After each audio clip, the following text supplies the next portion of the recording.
Momentos del 5 de agosto de 1820, de su trascendencia histórica, aquella que no ha sido conocida y mucho menos reconocida, lastimosamente, no solamente en el ámbito nacional, sino aún en el ámbito de lo provincial. He solicitado también este espacio para hablar no únicamente del 5 de agosto de 1820, del cual tenemos muchísimo que decir, sino también de esa historia de luchas de nuestra provincia Esmeraldas que no ha sido conocida y menos reconocida. Esa historia de lucha que le ha permitió que esa Esmeraldas fuese ladeada por largo tiempo, por todo este tiempo de la vida republicana del desarrollo nacional. Vengo, señor presidente, colegas asambleístas, para decirles que el 5 de agosto de 1820 no fue una simple revuelta de algunos pobladores contra una autoridad tiránica de una pequeñísima comarca. El 5 de agosto de 1820 fue el resultado de las ideas libertarias que ya trascendían, que ya caminaban, que estaban en la mente también de los pobladores de estos sectores del norte de nuestra patria. Se conoce por los datos históricos últimos que precisamente desde fines del siglo XVIII, con las ideas de Eugenio Espejo, ya esos espíritus de los pobladores de estos sectores estaban henchidos de las ideas libertarias.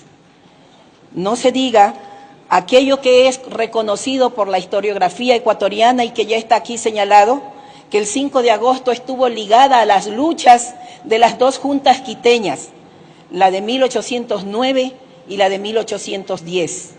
Los patriotas, como Juan Pío Montúfar, estuvieron ligados a los pobladores de estos sectores. Que nuestra geografía, la geografía esmeraldeña, se convirtió en un corredor geográfico por donde se trasladaban pertrechos y armas para los próceres de la independencia. Que no solamente eso, sino que sus pobladores mantuvieron desde comienzos de este siglo y fines del anterior, como lo he señalado, las ideas libertarias hasta 1822.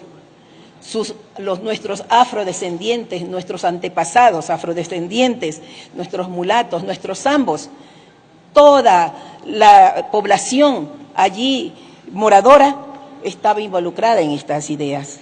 Estaba trabajando por la libertad, no solamente de ese terruño, sino también por la libertad de lo que es hoy nuestra patria y de lo que es la región.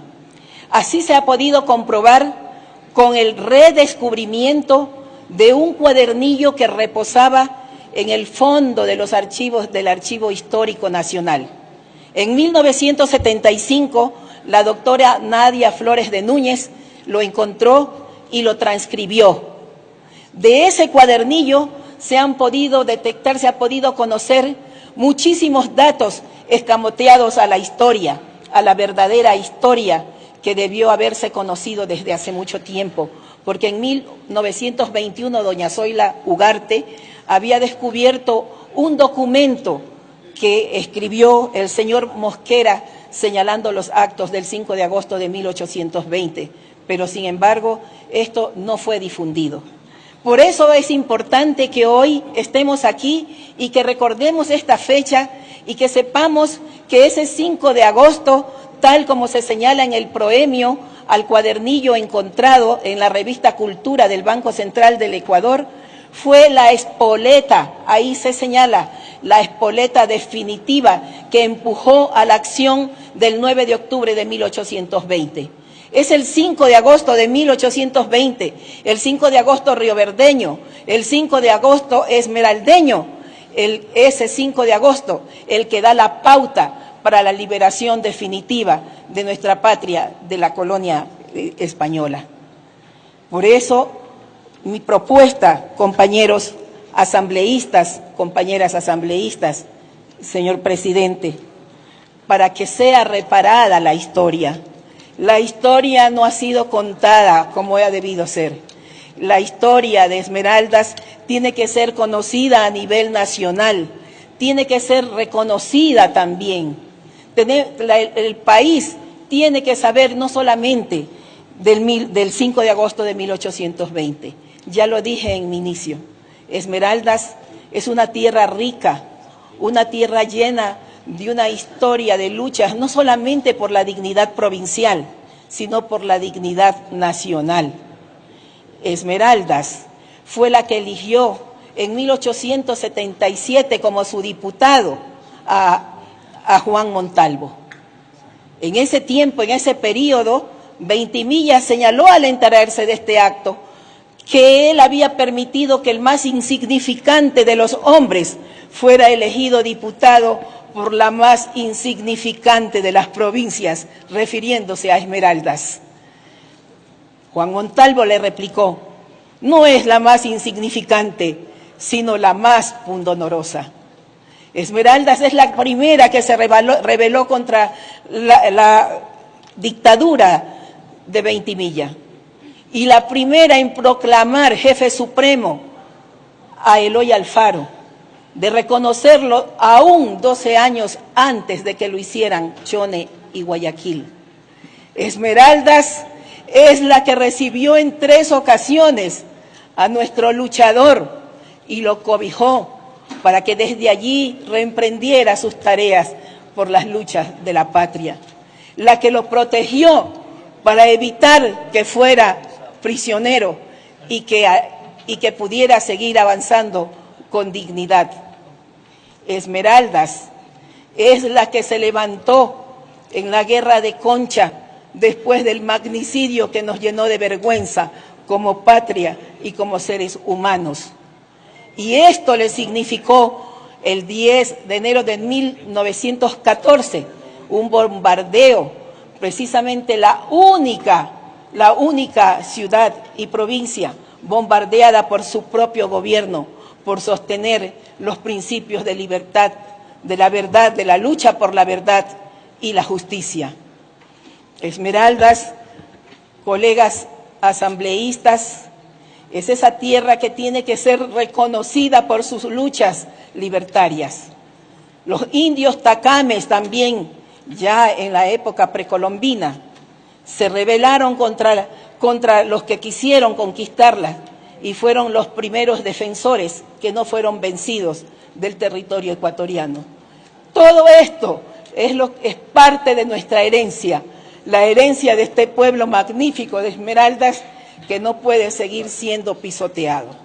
Un pueblo que merece el respeto, y estoy aquí precisamente para que se conozcan estos datos, para que la Asamblea, yo estoy segura que por su espíritu patriótico y de justicia, apruebe esta resolución, para que el Ministerio de Cultura y Patrimonio, el ministro o la ministra en su momento del Ministerio de Cultura y Patrimonio, realicen todas las acciones necesarias, las investigaciones por justicia, por algo que está concordante con la auténtica historia, con la realidad histórica, para que precisamente esa historia sea reparada, sea reconocida y su pueblo, el pueblo esmeraldeño, también resarcido.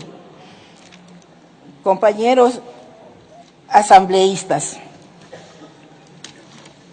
Esmeraldas espera que desde el Ministerio de Cultura y Patrimonio se desplieguen todas las acciones para que se concrete la reparación, el reconocimiento y resarcimiento que por justicia, concordante con la historia, deben cumplirse con la provincia. Lo manda nuestra Constitución en su artículo 4. El territorio del Ecuador es una unidad geográfica e histórica de dimensiones naturales, sociales y culturales, legado de nuestros antepasados y pueblos ancestrales. En su artículo 57, numeral 3, cuando reconoce y garantiza los siguientes derechos colectivos: el reconocimiento, reparación y resarcimiento a las colectividades afectadas por racismo, xenofobia y otras formas conexas de intolerancia y discriminación, como fue discriminada Esmeraldas por sus luchas valerosas de ese desarrollo nacional. También en este mismo artículo, numeral 13, el derecho colectivo a mantener, recuperar, proteger, desarrollar y preservar su patrimonio cultural e histórico como parte indivisible del patrimonio del Ecuador. El Estado proveerá recursos para el efecto. En más artículos conexos de nuestra Constitución que ya están señalados en la propuesta que he realizado. En el literal E del artículo 3 de la Ley Orgánica de Cultura, que indica salvaguardar el patrimonio cultural y la memoria social, promoviendo su investigación, recuperación y puesta en valor. En su artículo 28 del título séptimo del subsistema de la memoria social y el patrimonio cultural, de la misma Ley Orgánica de Cultura que señala de la memoria social, es la construcción colectiva de la identidad mediante la resignificación de hechos y vivencias socialmente compartidos por personas, comunidades, pueblos y nacionalidades que desde el presente identifican y reconocen acontecimientos, sucesos y momentos de trascendencia histórica, arqueológica, antropológica y social. Y más artículos de esta ley que concurren para que la aspiración legítima del pueblo esmeraldeño de saber su historia en el debate nacional sea una realidad. Esta realidad es necesaria por justicia. Esmeraldas, su historia, señor presidente, colegas asambleístas, la más pundonorosa como la llamara Montalvo, la heroica e invicta como la bautizara Alfaro, merece que su historia sea reparada, reconocida y resarcido su pueblo, heredero de las luchas por la dignidad nacional. Esmeraldas, lo repito, no solamente ha llevado adelante lides para alabar su honor particular, provincial, sino el honor nacional.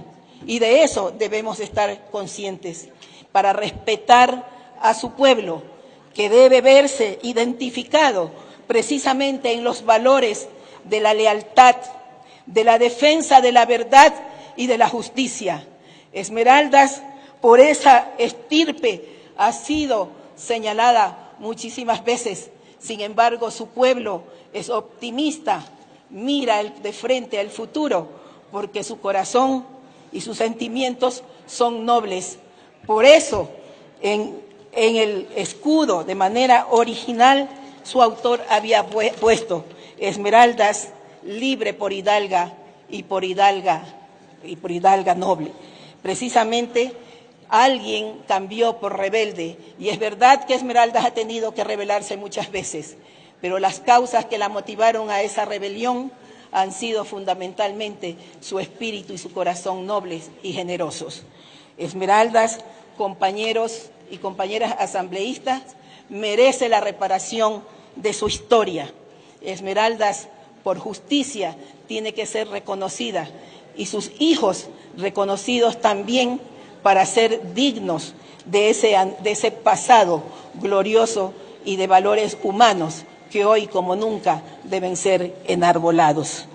¡Viva Esmeraldas, compañeros asambleístas! ¡Viva la patria! Señor presidente, colegas asambleístas.